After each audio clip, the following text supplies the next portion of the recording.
Sistem pertahanan udara tercanggih Rusia senilai miliaran dolar hancur. Masalahnya, mereka kalah bukan oleh rudal canggih, tapi oleh drone Ukraina sederhana dan murah yang kalah persenjataan dari mesin perang Putin. Ukraina menjalankan kampanye strategis membersihkan langit Rusia dan garis depan dengan serangan drone terus-menerus. Dalam video ini, kita akan menelusuri bagaimana kampanye ini berkembang. Dari operasi serangan berani di jantung Rusia hingga serangan 3 hari yang menghancurkan pertahanan udara senilai 60 juta dolar. Pertanyaannya bukan apa yang mereka hancurkan, tapi bagaimana beberapa drone sederhana bisa menembus perisai miliaran dolar. Runtuhnya pertahanan udara Rusia tidak dimulai dengan meledaknya baterai rudal di garis depan. Pada akhir November 2025, semua bermula beberapa bulan lalu di Rusia dengan operasi berani yang mengubah pandangan tentang perang modern. Selama bertahun-tahun, suara menakutkan dari Tupolev 95 dan Tupolev 22 M3 menghantui kota-kota Ukraina. Pembom strategis. Raksasa langit ini, peninggalan perang dingin, akan lepas landas dari pangkalan udara ribuan kilometer jauhnya di jantung Rusia. Mereka adalah sistem peluncur rudal jelajah yang menghancurkan apartemen, pembangkit listrik, dan kehidupan. Jaringan pertahanan udara Rusia dibangun untuk melindungi aset penting ini. Awal Juni 2025, Ukraina memilih membalas serangan dengan pukulan telak, bukan sekadar menghindar. Operasi jaring laba-laba dipersiapkan lebih dari 1,5 tahun dan diawasi langsung oleh Presiden Volodymyr Zelensky. Tujuannya sederhana namun besar, melumpuhkan pembom jarak jauh Rusia yang selama ini menghancurkan Ukraina. Rencana ini bukan menyerang garis depan, melainkan menyelinap dan langsung menyerang wilayah Rusia. Selanjutnya, terjadi mahakarya taktis skala besar, menempatkan aset jauh di Rusia sambil menunggu perintah menyerang. Pada 1 Juni 2025, 117 drone first person view mulai beroperasi tanpa menyerang satu target saja.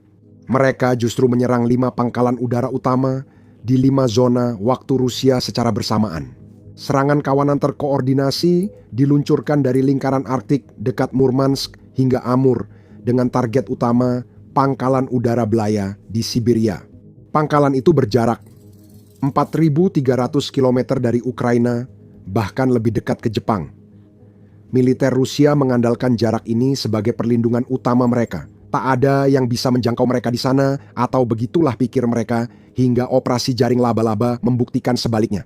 Kejeniusan operasi ini ada pada kesederhanaannya. Drone-drone itu dibongkar menjadi beberapa bagian dan secara diam-diam dirakit kembali setelah berada di dalam Rusia. Mereka disembunyikan di tempat-tempat paling biasa yang bisa Anda bayangkan, disimpan di dalam atap gubuk kayu biasa, dibawa di belakang truk-truk komersial besar. Mereka menyewa sopir truk Rusia yang tak tahu apa yang dibawanya untuk mengemudikan ke lokasi peluncuran tersembunyi. Dekat pangkalan udara, drone membawa bom kecil yang kuat, lalu menyerbu seperti kawanan lebah marah. Pilot Ukraina mengoperasikan drone lewat siaran video langsung dan jaringan seluler Rusia. Untuk menghindari pengacau sinyal Rusia, drone memakai program gratis agar bisa terbang tanpa Global Positioning System. Jika sinyal kendali terputus, kecerdasan buatan akan mengambil alih. AI itu seperti pilot otomatis dengan peta yang sudah diprogram, memastikan drone-drone itu tetap terbang langsung menuju target mereka. Video menunjukkan drone menabrak sayap pesawat pembom Tupolev 95 dekat penyimpanan bahan bakar, memicu ledakan besar dan api. Intelijen Ukraina menyebut serangan itu mengenai lebih dari 40 pesawat militer, termasuk pembom strategis dan pesawat peringatan dini A-50. Mereka mengaku merusak 34% pembawa rudal jelajah strategis Rusia dalam satu malam. Analisis independen membenarkan kehancuran setidaknya 12 pembom tak tergantikan, dengan kerugian sekitar 7 miliar dolar.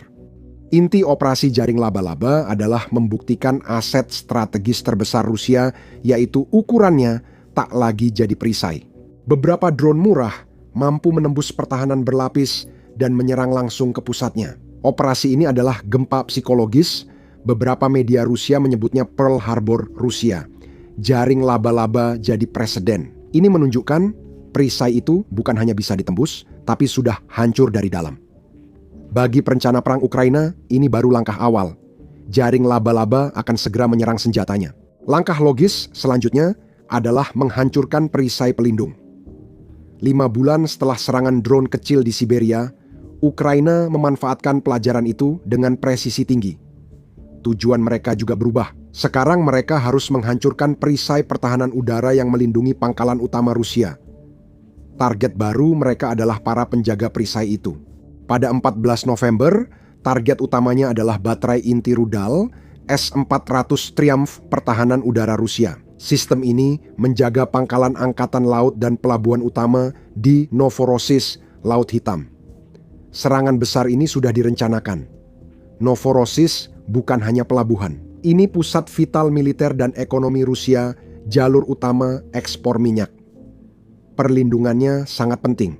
Baterai S-400 adalah benteng teknologi senilai $500 juta untuk menutup langit. Menghancurkannya memberi pesan lebih buruk dari sekadar kehilangan pembom, membuktikan perisai itu bahkan tak bisa melindungi diri, apalagi aset vital di belakangnya. Saat dunia fokus pada kebakaran di pelabuhan minyak Novorossiysk yang menaikkan harga minyak, misi rahasia lain sedang berjalan. Drone jarak jauh unit elit Alpha Ukraina berhasil menembus pertahanan pangkalan. Target mereka bukan tangki minyak yang terbakar. Mereka menargetkan area militer dengan sekitar 12 peluncur rudal S-400 sistem pertahanan udara Rusia terkuat yang disembunyikan. Drone menyerang dengan efisiensi tinggi. Setelah asap hilang, citra satelit menunjukkan kerugian besar.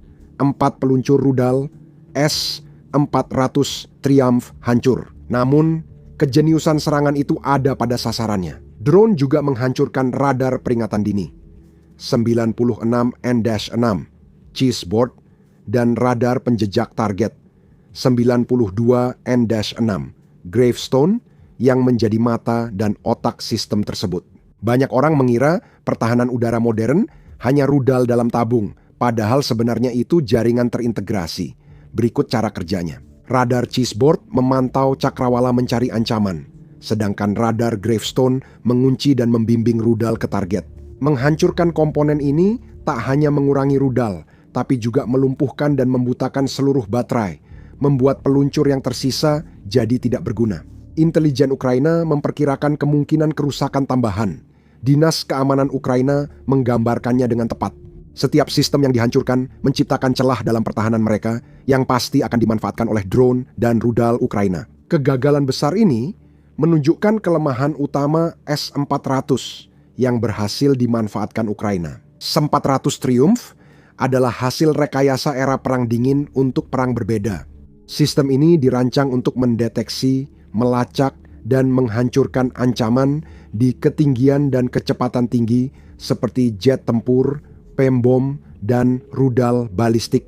Radar dioptimalkan untuk memantau ke atas dan luar, sementara rudal 48 N-6 seharga lebih dari $3 juta per unit untuk misi utama. Pesannya jelas. Perisai tercanggih Rusia punya titik buta karena hanya mendeteksi ancaman udara, bukan dari tanah. Ukraina kini tahu cara menembusnya.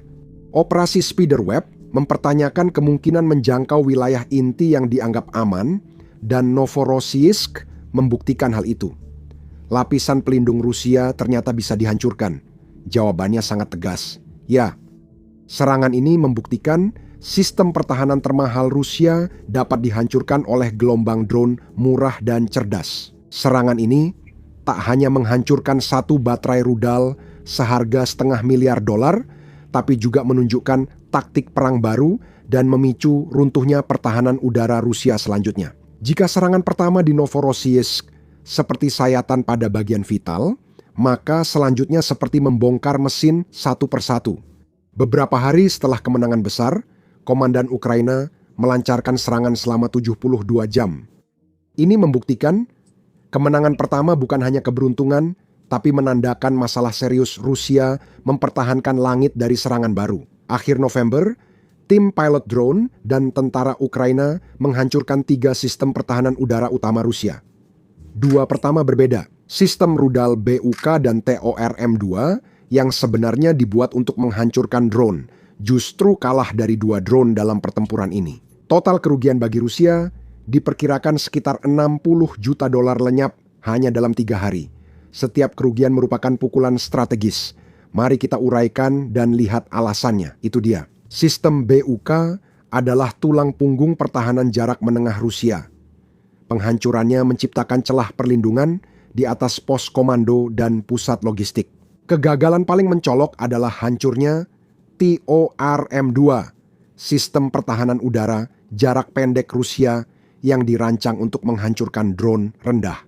Kehancurannya oleh senjata yang seharusnya bisa ia hancurkan menunjukkan kelemahan besar dalam pertahanan Rusia. TORM-2 hanya bisa melacak dan menyerang 2-4 target sekaligus. Mengetahui hal ini, taktik Ukraina pun berkembang untuk memanfaatkan kelemahan tersebut dengan cara yang sangat sederhana namun efektif, yaitu saturasi. Alih-alih mengirim 1 atau 2 drone, mereka kini meluncurkan gelombang terkoordinasi sebanyak 10, 20, atau lebih. TORM-2 langsung kewalahan saat diserang kawanan seperti itu. Di saat krusial dan membingungkan itu, sistem pertahanan canggih kewalahan dan hal yang tak terhindarkan terjadi. $500 berhasil mengenai target saat alat pembunuh drone kewalahan oleh banyaknya drone. Serangan 3 hari ini yang menghabiskan $60 juta Rusia bukan hanya soal keberuntungan. Ini bukti setelah serangan di Novorossiysk bahwa pelindung tercanggih pun tak berdaya melawan kawanan tak terhentikan. Serangan terhadap Buk, TOR, dan S-400 yang perkasa bukan hanya kekalahan militer bagi Rusia, tetapi juga menjadi data dalam sebuah persamaan finansial yang menghancurkan. Sebuah perhitungan yang mustahil yang membuat mesin perang Rusia kehabisan sumber daya. Mari kita lihat perhitungan dari satu pertempuran. Drone kamikaze first person view. Ukraina diproduksi dengan biaya 300 hingga 5.000 euro. Itu sekitar 350 sampai 5.800 dolar. Berapa biaya yang harus Rusia keluarkan untuk bertahan? Satu rudal S-400 diperkirakan seharga 37 juta dolar. Rusia harus menembakkan rudal jutaan dolar ke drone ratusan dolar yang dianggap bunuh diri ekonomi. Ibarat memakai palu godam emas untuk membunuh nyamuk, tapi meleset. Ukraina menang di medan perang dan finansial. Kehilangan banyak peralatan hanya setengah cerita, sisanya, dan mungkin lebih penting, adalah ketidakseimbangan industri. Ini membuat perang finansial terus berlanjut bagi satu pihak dan menjadi bencana bagi pihak lain. Untuk memahami mengapa hal ini berkelanjutan bagi satu pihak dan bencana bagi pihak lain, Anda perlu melihat lebih dari medan perang hingga ke pabrik-pabrik. Perang Ukraina didukung revolusi produksi militer yang analis sebut uberisasi peperangan. Artinya fokus pada senjata murah sesuai kebutuhan dan tersedia luas.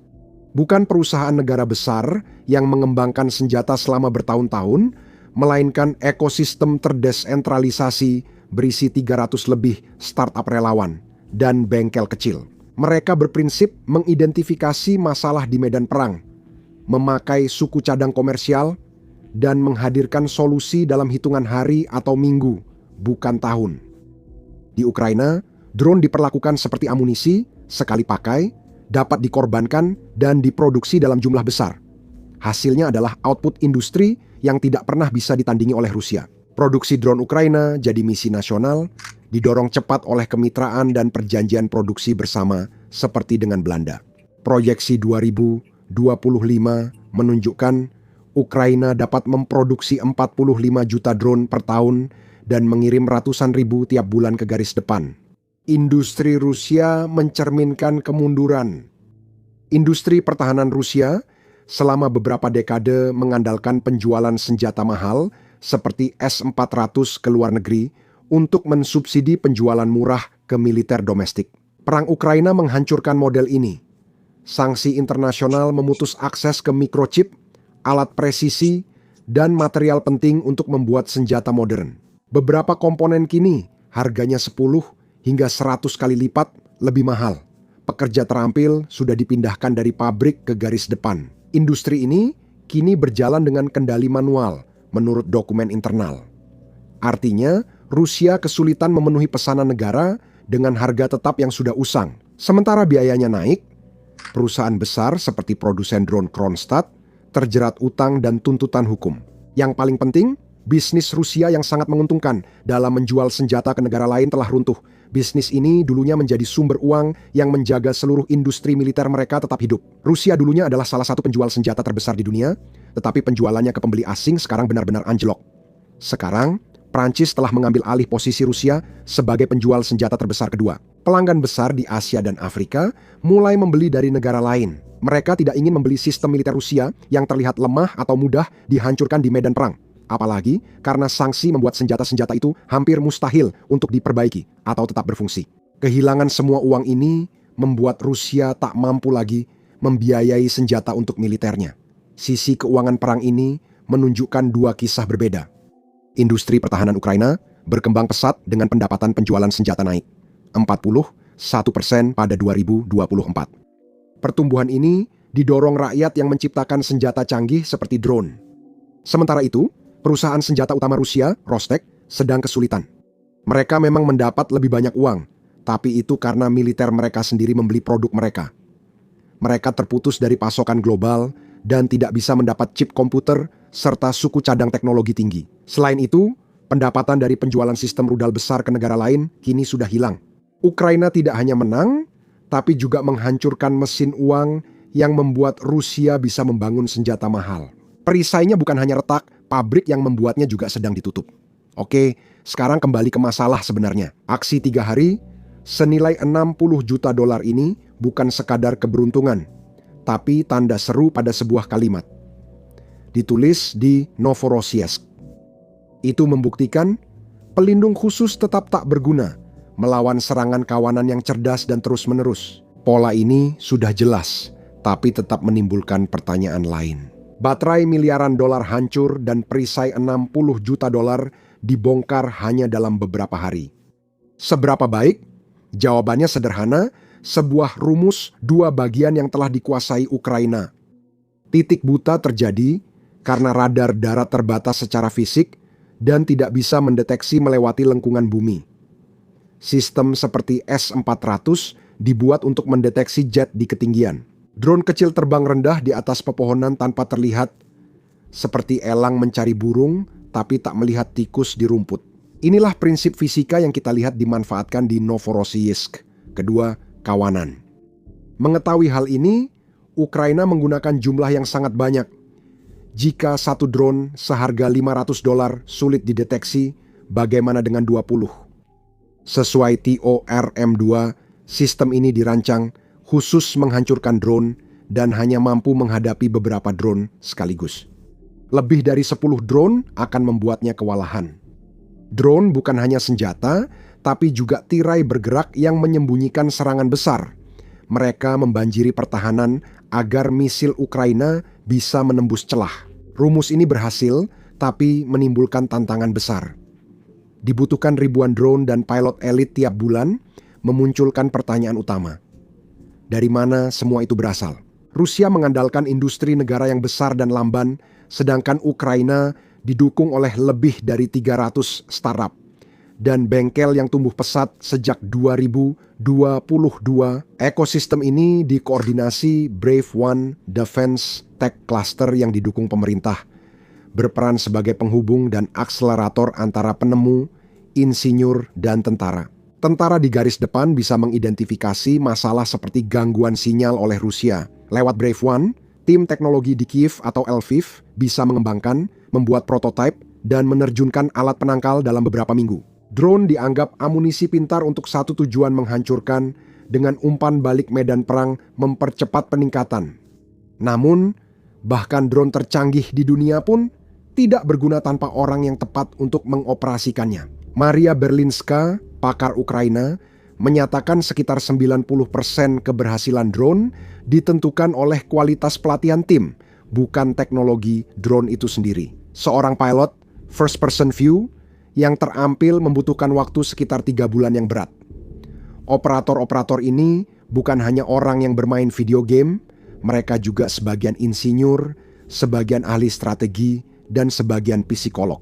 Mereka memperbaiki alat rusak di parit berlumpur dan mengambil keputusan cepat yang menentukan hidup mati. Itulah sebabnya Ukraina telah membangun jaringan besar pusat pelatihan dan bahkan sekolah keliling untuk mempersiapkan para pilot elit ini. Mereka tahu bahwa pada akhirnya pikiran manusia adalah senjata paling kuat dari semuanya. Keunggulan ini kini diperkuat AI. Dengan melatih ulang model AI sumber terbuka memakai data rahasia medan perang. Ukraina menciptakan drone yang bisa mendekati target secara otonom, sehingga pilot hanya perlu menentukan target. Jika Rusia memutus sinyal kontrol di detik terakhir, AI tetap bisa memandu drone ke target secara mandiri. Kemajuan ini meningkatkan keberhasilan dari 10-20% jadi 70-80%. Ini mengubah senjata menjanjikan menjadi pemburu andal berpemandu presisi. Kelemahan utama perisai Rusia bukan sekadar kesalahan teknis, melainkan ketidakcocokan filosofi mendasar. Rusia berperang dengan cara industri terpusat abad ke-20, sedangkan Ukraina menggunakan perang jaringan dan kewirausahaan abad ke-21. Drone murah, ide cerdas, dan operator terlatih bisa mengalahkan teknologi canggih kapan saja. Penghancuran pertahanan udara dan pembom strategis Rusia hanyalah langkah awal untuk menembus dinding luar. Setelah dinding itu retak, kampanye drone Ukraina berkembang dari kemenangan taktis menjadi strategi matang dan hukuman strategis. Tujuannya bergeser dari mengalahkan sistem militer di medan perang menjadi mengikis fondasi ekonomi dan psikologis dari mesin perang Rusia itu sendiri. Setelah pertahanan udara Rusia hancur, Ukraina segera menemukan kelemahan baru untuk menyerang dompet Rusia. Ini adalah pergeseran ke perang ekonomi. Ukraina memakai drone jarak jauh untuk menyerang sumber utama uang Rusia seperti fasilitas minyak dan gas. Serangan terus-menerus menghantam kilang, terminal penyimpanan, dan pusat distribusi di dalam wilayah Rusia. Ini bukan serangan kecil. Pada Agustus 2025 kampanye ini beralih dari memperbaiki bagian mudah ke menyerang bagian vital kilang. Unit distilasi minyak mentah, crude distillation unit, diserang, lalu fasilitas itu kembali diserang untuk mencegah pemulihan. Kilang Cisron di Oblast Samara diserang beberapa kali, termasuk 15 dan 24 Agustus.